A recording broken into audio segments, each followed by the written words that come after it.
A'udzu billahi minasyaitonir rajim. Bismillahirrahmanirrahim. Alhamdulillahi rabbil alamin. Wassalatu wassalamu ala sayyidil mursalin wa imamil muttaqin wa ala alihi wa sahbihi ajma'in. Assalamualaikum warahmatullahi wabarakatuh. Apa khabar murid-murid Ustaz pada hari ini? Ustaz doakan kita semua dianugerahi nikmat sihat dan dilimpahi rahmat Allah Subhanahu wa taala setiap masa.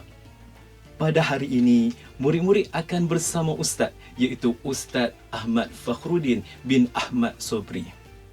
Cuba murid-murid lihat paparan di belakang Ustaz. Mesti murid-murid dah tahu kan? Bidang yang akan kita pelajari pada hari ini. Ya, betul, iaitu bidang sirah. Baiklah, murid-murid Ustaz, jom kita belajar bersama-sama. Murid-murid Ustaz yang Ustaz kasih sekalian, cuba lihat gambar yang dipaparkan. Apakah yang murid-murid nampak? Jalan yang lurus kan? Dalam surah Al-Fatihah, ternyata kita memohon kepada Allah Subhanahu wa taala supaya ditunjukkan jalan yang lurus. Iaitu jalan apa? Jalan yang diredai oleh Allah Subhanahu wa taala.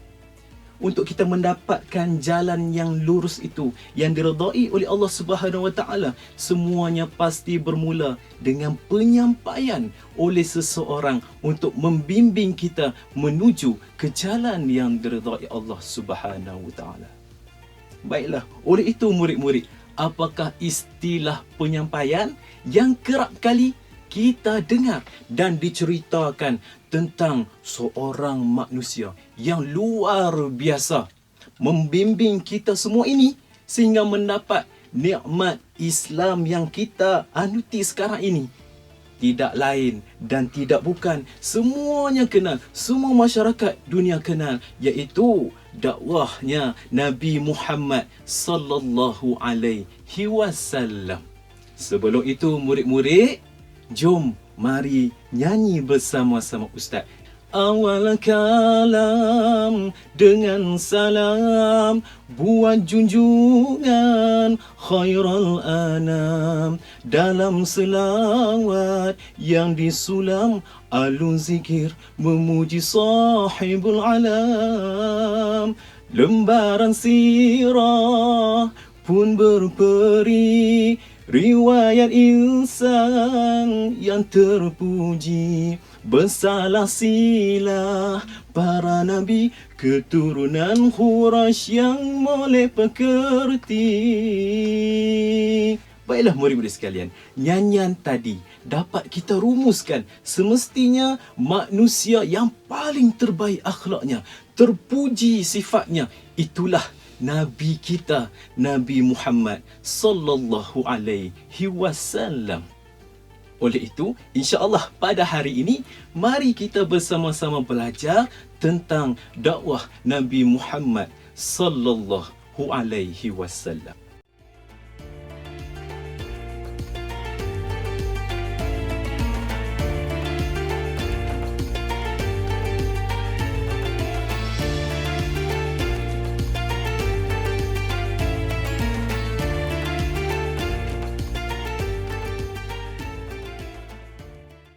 Murid-murid, sebelum kita meneruskan sesi pembelajaran kita, suka Ustaz nyatakan objektif pembelajaran kita pada kali ini. Yang pertama, menyatakan maksud dakwah dengan betul. Dan yang seterusnya, yang kedua, iaitu menjelaskan cara Nabi berdakwah dengan betul. Yang ketiga, murid-murid, iaitu menghuraikan penentangan terhadap Nabi Muhammad sallallahu alaihi wasallam ketika berdakwah dengan betul. Dan yang seterusnya, dan yang keempat, meneladani cara akhlak Nabi Muhammad sallallahu alaihi wasallam berdakwah dengan betul.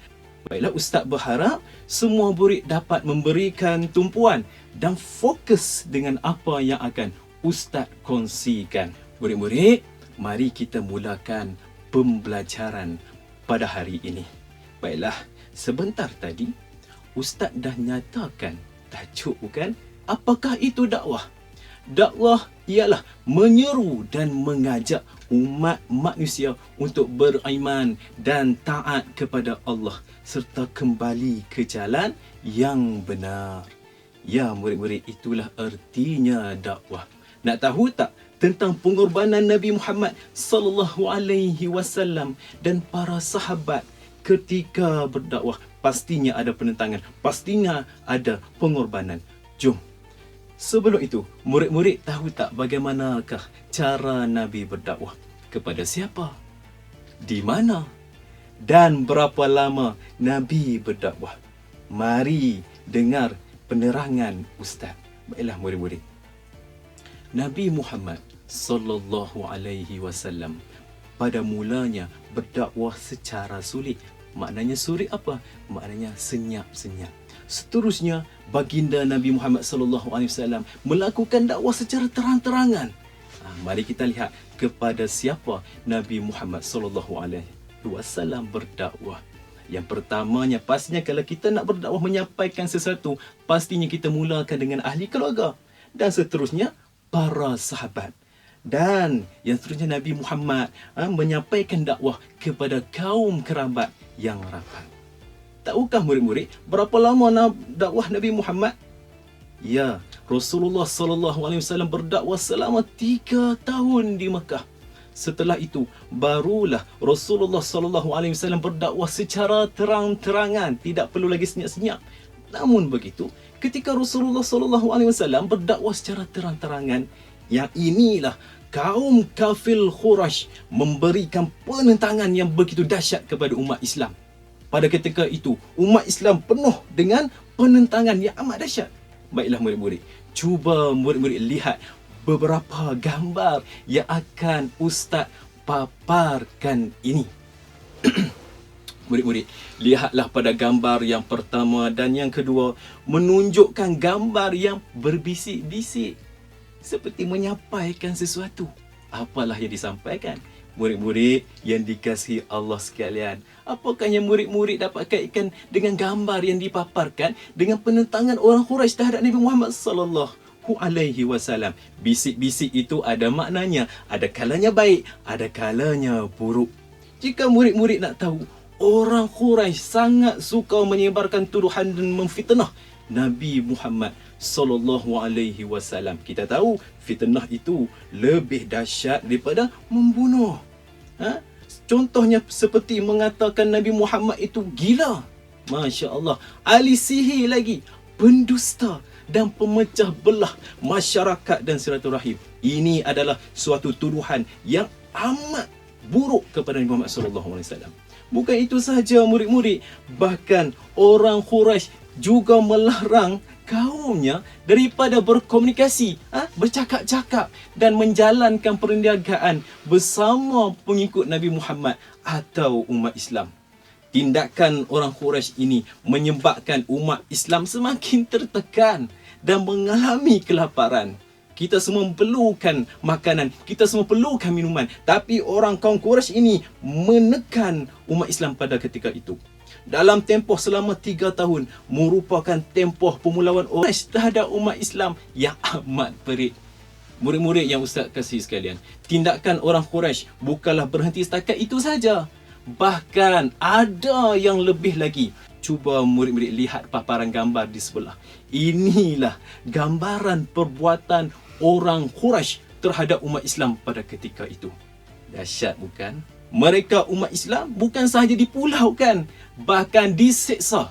Ujian yang mereka hadapi bukanlah menjadikan mereka lemah, tetapi menjadikan mereka semakin kuat. Jadi hal ini mengingatkan Ustaz ketika Ustaz menonton filem Tenggelamnya Kapal Van der Wijk.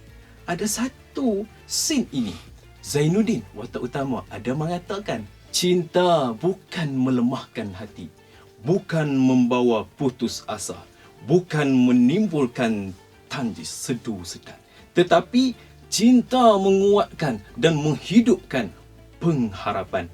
Hal ini dibuktikan dengan kehebatan seorang sahabat Nabi Muhammad sallallahu alaihi wasallam, iaitu Bilal bin Rabah. Siapa tak kenal Bilal bin Rabah?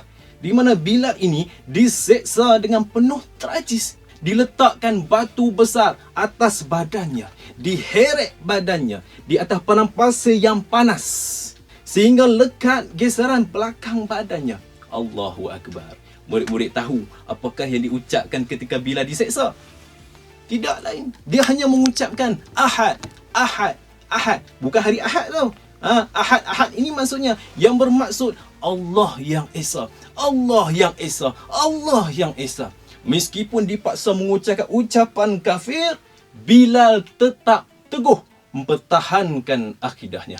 Itulah kehebatan sahabat Nabi Muhammad SAW. Untuk pengetahuan murid-murid, Bilal bin Rabah ini merupakan manusia pertama yang mengalunkan azan. Seterusnya murid-murid, ingin Ustaz ceritakan juga bahawa orang Quraisy juga melakukan penyiksaan sehingga membunuh. Cuba lihat gambaran penyiksaan berikut. Sangat dahsyat dan kejam. Antara sahabat baginda Nabi Muhammad SAW yang diseksa sehingga dibunuh ialah Sayyidina Yasir dan juga isterinya Sayyidatina Sumayyah. Siksaan yang ditanggung oleh keluarga ini, termasuk anak mereka Ammar, sangatlah perik. Mereka dibakar, ditikam dengan tombak dan bermacam lagi siksaan yang mereka hadapi. Sehingga kan Nabi Muhammad SAW bersabda, bersabarlah wahai keluarga Yasir, kerana tempat yang dijanjikan bagi kalian ialah syurga. Akhir penyiksaan Sayyidina Yasir dan Sayyidatina Sumayyah menemukan mereka dalam rahmat Allah Subhanahu Wa Taala, iaitu kematian yang paling dicemburui oleh orang-orang yang beriman, iaitu apa? Syahid. Sayyidatina Sumayyah merupakan wanita pertama dalam Islam yang syahid, mempertahankan akidah dan Islam. Baiklah murid-murid, apakah yang murid-murid dapat lihat di paparan skrin yang dipaparkan? Ada 3 gambar. 3 gambar yang dipaparkan. Adakah murid-murid tahu kopiah, songkok dan serban merupakan sunnah Nabi Muhammad SAW yang paling mudah untuk kita lakukan? Jika benar kita cintakan Allah dan Rasul, sudah pastinya kita akan taat kepada Allah dan mengikut sunnah Rasulullah SAW. Baiklah murid-murid, mari kita uji ingatan dan kefahaman murid-murid tentang penentangan orang Quraisy terhadap dakwah Nabi Muhammad SAW. Apakah penentangan yang berlaku berpandukan kepada gambar yang murid-murid lihat? Baiklah murid-murid, apabila kita ditunjukkan tentang beberapa penentangan yang berlaku sepanjang dakwah Nabi Muhammad SAW, dari situ kita lihat Nabi Muhammad SAW mempunyai formula yang diamalkan baginda sehinggalah baginda begitu cekal mengharunginya. Mari kita lihat apakah formula yang digunakan oleh Nabi Muhammad SAW untuk berdakwah.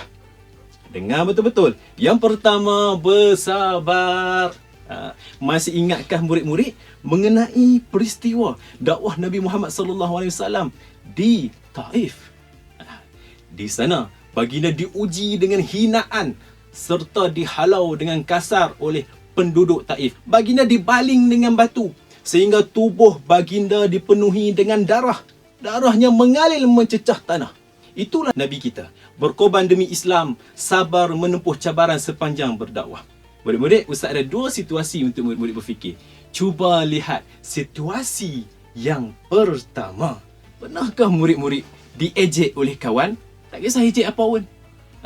Pendek kah, gemuk kah? Pernah? Pernahkah murid-murid dituduh melakukan perkara yang buruk oleh kawan-kawan, padahal tak buat apa pun tapi kena tuduh? Pernah tak? Pernah bukan? Jika pernah, itulah betapa kita kena sabar dengan dugaan yang Allah berikan. Baiklah, yang kedua, kebergantungan kepada Allah. Ini formula yang kedua. Kehebatan Nabi Muhammad SAW juga dilihat dari aspek kebergantungan baginda Nabi kepada Allah Subhanahu Wa Taala. Tak kala baginda ditanya oleh malaikat, mahukah malaikat menghempap penduduk Taif dengan bukit? Pada ketika itu, baginda sendiri kata apa? Murid-murid, baginda sendiri melarang melarang malaikat, bahkan berdoa kepada Allah semoga penduduk Taif ini seluruhnya akan mendapat hidayah serta tanahnya subur dan penduduknya menjadi orang-orang yang beriman kepada Allah Subhanahu Wa Taala. Ustaz ada dua situasi. Cuba lihat situasi pertama. Adakah murid-murid pernah merasakan kecewa apabila apa yang dihajatkan tidak tercapai? Jika rasa kecewa, cuba ingat balik betapa bergantungnya Rasulullah kepada Allah Subhanahu Wa Taala. Baiklah, formula yang ketiga, prihatin. Jika murid-murid nak tahu sikap keprihatinan Nabi Muhammad sallallahu alaihi wasallam, jelas terlihat ketika pembukaan kota Mekah, Fathul Mekah. Baginda bersama para sahabat memasuki Mekah dalam keadaan yang aman, tanpa sebarang pertumpahan darah. Tak ada rasa nak balas dendam pun. Bahkan baginda memaafkan semua penduduk Mekah yang pernah melakukan perbuatan terkutuk kepada umat Islam. Sikap prihatin Nabi Muhammad SAW kepada orang bukan Islam menyebabkan semakin ramai penduduk Mekah pada ketika itu memeluk Islam. Baik, Ustaz ada situasi untuk murid-murid berfikir. Cuba lihat situasi yang pertama. Adakah murid-murid seorang yang prihatin dengan keadaan ibu bapa, sahabat, kaum kerabat dan masyarakat sekeliling? Pastikan prihatin. Makan ke tak ibu bapa kita, jiran kita makan ke tak, kita kena prihatin. Jika belum makan, bagilah makan kepada mereka. Perlu keprihatinan dalam diri kita. Baik, yang seterusnya ialah berjiwa besar. Baiklah murid-murid, adakah murid-murid tahu yang baginda Nabi Muhammad sallallahu alaihi wasallam mempunyai jiwa yang besar dalam berdakwah demi menyebarkan risalah Islam walaupun diuji dengan pelbagai tawaran oleh pembesar Quraisy? Apakah tawarannya murid-murid? Yang pertama, harta, pangkat dan wanita. Antara yang ditawarkan oleh pembesar Quraisy. Namun Nabi Muhammad SAW tidak mudah terpengaruh kerana yakin dengan pertolongan Allah Subhanahu Wa Taala dalam berdakwah. Inilah yang dikatakan sifat tasamuh, iaitu bersungguh-sungguh dalam melakukan sesuatu tugas.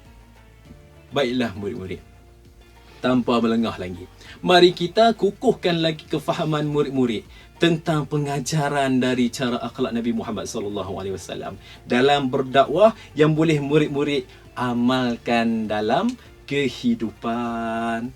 Ustaz ada situasi untuk murid-murid berfikir. Cuba lihat situasi yang pertama. Adakah murid-murid pernah melihat keadaan masyarakat sekeliling yang sanggup melakukan keburukan semata-mata demi mendapatkan nikmat dunia?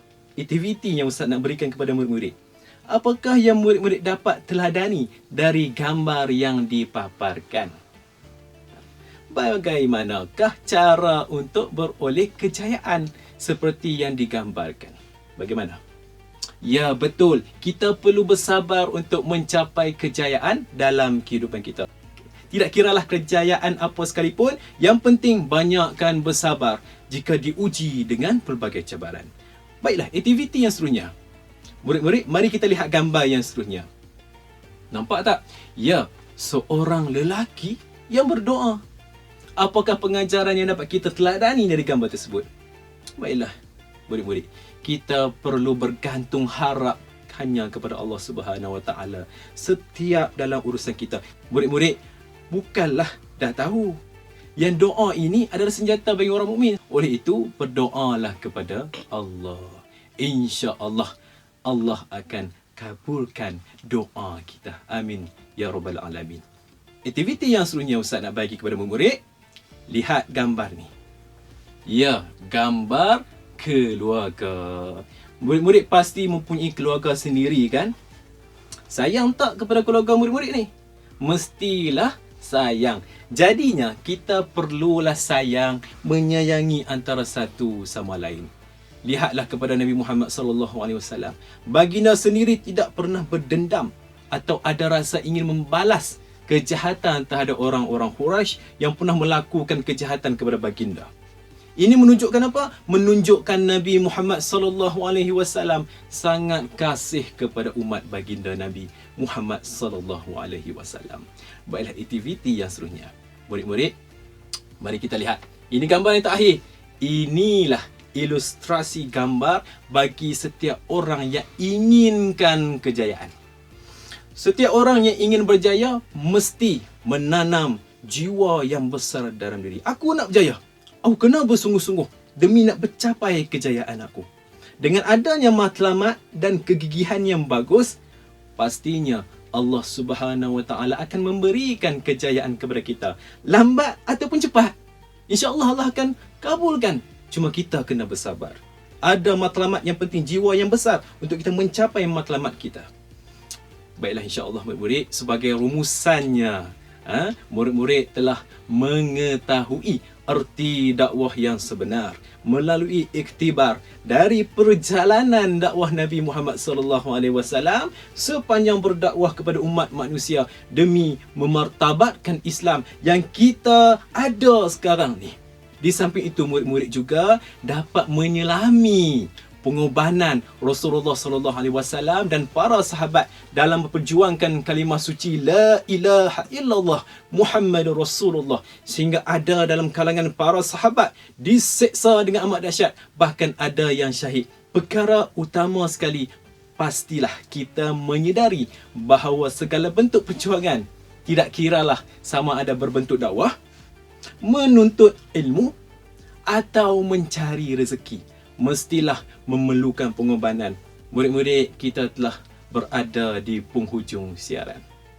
Ustaz nak berpesan kepada murid-murid, rajinlah mengulang kaji membaca sirah nabawiyah, agar kita dapat mencintai Nabi Muhammad sallallahu alaihi wasallam serta mengambil iktibar perjuangan baginda bersama para sahabat. Ini bukan nak bukti apa. Ini nak buktikan tanda cintanya kita kepada agama Islam, kepada Rasulullah, kepada Allah Subhanahu Wa Taala.